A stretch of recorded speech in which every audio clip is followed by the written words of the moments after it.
目玉焼き目玉焼き目玉焼き If you forget to use butter for frying an egg or making omelets, you'll need to buy a new frying pan. 目玉焼きを作るときやオムレツを作るときバターを使うのを忘れると新しいフライパンを買わなければならなくなります。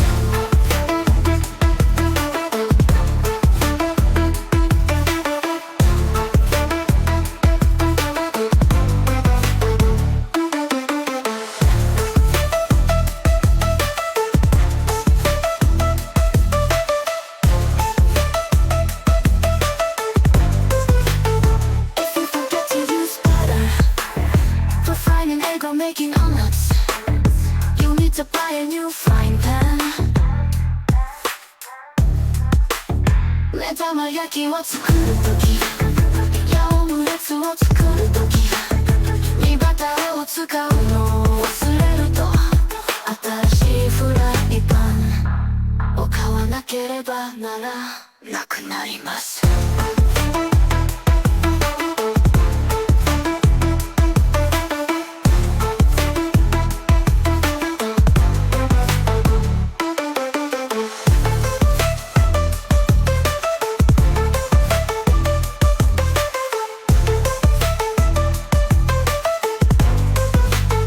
If you forget to use butter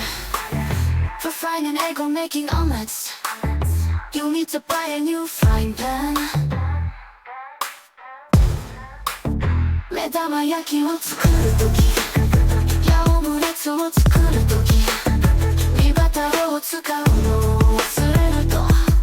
新しいフライパンを買わなければならなくなります。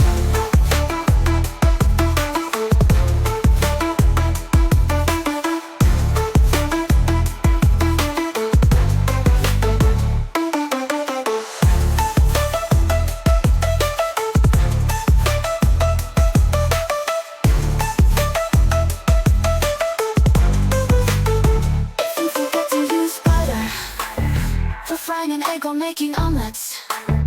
you'll need to buy a new frying pan. 目玉焼きを作るときやオムレツを作るときにバターを使うのを忘れると新しいフライパ